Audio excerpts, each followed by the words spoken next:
The sky had forgotten the sun. 17 years had passed since the world had last seen daylight. The sky, once painted in gold and azure, now hung over the city like a rotting canvas, gray, static, oppressive. Neon lights blinked wearily on broken buildings, casting pale reflections in the puddles on cracked sidewalks. Drones buzzed overhead like wasps, keeping watch over a world that had long since given up. People moved like ghosts, heads down, eyes hollow, their spirits leached by the endless dark. Hope had become a fairy tale. But not for Kiaro Ashen. He stood alone atop the rusted shell of an old high-rise, the wind tugging at his shredded school uniform. His face was sharp, young, and tired beyond his years. A blood-stained bandage wrapped tightly over his right eye, glowing faintly beneath the fabric with an unnatural warmth. Below him, sirens screamed. A gate had opened in District 12, another rift in the air like a wound torn into reality. From it poured monsters, shadows twisted into snarling beasts, their eyes glimmering like dying stars. Lumen fiends, creatures made of everything the world had lost.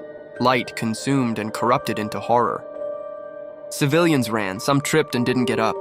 Hunters in black armor arrived moments later, shouting orders, summoning spell-laced weapons, unleashing bursts of light and heat and fury.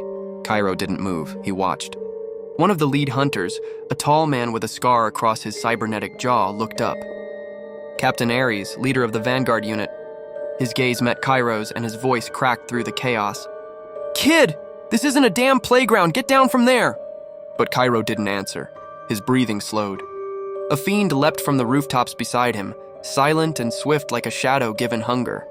It closed the distance in seconds, claws extended, mouth gaping. Kiaro turned his head slightly and then, light. A pulse erupted from his body. Not heat, not fire. Something purer. A shockwave of golden radiance exploded from his bandaged eye, freezing the creature mid-air. It hovered there for a moment, stunned, then crumbled into ash, its body disintegrating with a hiss of celestial fire. Silence followed. Even the hunter stopped mid-fight. Kiaro reached up slowly, fingers trembling as he unraveled the bandage from his eye. Beneath it glowed a searing golden iris, etched with ancient symbols pulsing like a living star. Captain Ares stared in disbelief. "That light? It can't be." Kairo's voice was low and steady. "They said the sun abandoned us," he said, eyes fixed on the gate. "But that's a lie." He took a step forward. Then another. The light didn't vanish. It was just waiting. A pause. The fiends turned toward him now, drawn to the light like moths to a flame.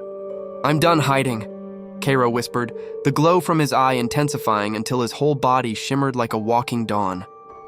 "If the world won't bring back the light," he clenched his fist, "I'll become it." To be continued.